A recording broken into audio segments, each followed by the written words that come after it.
Schmaltz. I'm the executive chef at the Rosamond Gifford Zoo, and welcome to another episode of Cooking with CATZ. This week we're going to be preparing for our next big pairing dinner. This is our beer and barbecue outdoor event.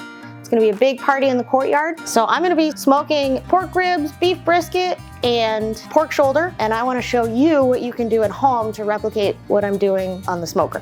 So today I'm going to be preparing some pork spare ribs with a dry rub and a Memphis barbecue sauce. And I like to use them because they have a little bit more fat and flavor. So the most important thing that we're going to do is to take off this membrane. The membrane is this papery thin silver skin that's on the back, the bone side of the rib rack. When it gets cooked, it gets a little papery and it's hard to eat. I like to take it off before I cook it so that it's a lot more tender. You'll see one little corner where it's already starting to peel away. So all I do is grab hold of it with my fingers. I'm gonna pull it away a little bit, try and get it all the way down the bone. And then you're gonna take a paper towel or a clean kitchen rag, and you're gonna grab onto it with the rag. And then it should just pull away really nice and easy. And you see this exposes more of the meat, so that way our seasonings and our rubs can get into the meat and they won't be lost on that papery membrane. So once our membrane is removed, we have this nice clean rack of ribs.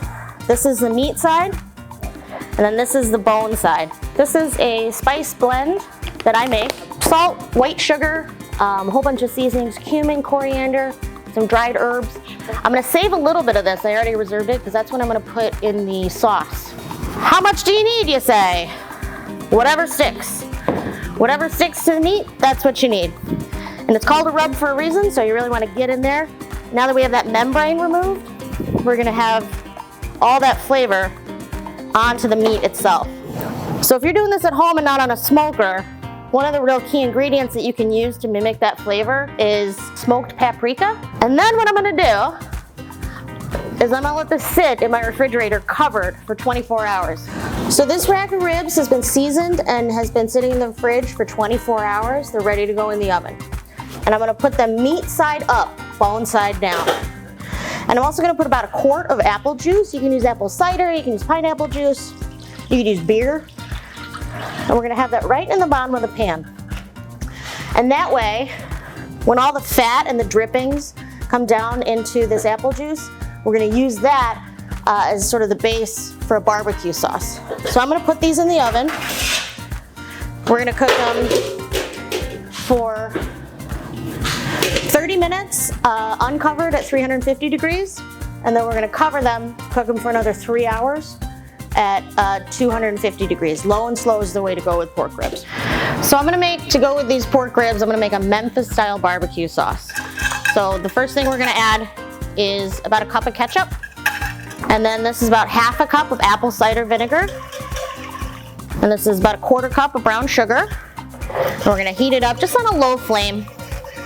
This is a little bit of yellow mustard and a little bit of Worcestershire sauce. This is our spice blend, the same thing that we use to season the meat. We're gonna add this to the sauce so we get those same flavors carrying over. We're just gonna cook it on this low flame for about 10 minutes. Before we're finished, we're gonna add the beautiful drippings from this pan of ribs that's been in our oven. Look at this. So that's that apple juice mixed with all the seasonings, mixed with the drippings and the fat from the pork. So I've got my pork ribs that I made 24 hours ago. They're nice and rested, they're chilled. And I've got my sauce that I made 24 hours ago. I'm just heating it up in a small pan.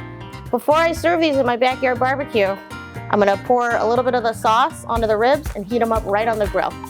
And all the sugar is gonna caramelize and give you that nice bit of bark. It's gonna mimic what you'd get on a smoker. So I'm gonna show you a little plate up here. We've got our beautiful coleslaw with these nice long carrots. I'm gonna put just a little bit of that right in the middle of the plate. Okay, just like that. And then we're gonna take our ribs right off the grill, put them right on top with a little bit more sauce. One of the dishes that you're gonna enjoy at our next pairing dinner on June 21st, served with Saranac Happy Hour Hero. It's going to be a big party in the courtyard. So once again, I'm Al Schmaltz. I'm the executive chef at the Rosamond Gifford Zoo. This has been Cooking with CATZ.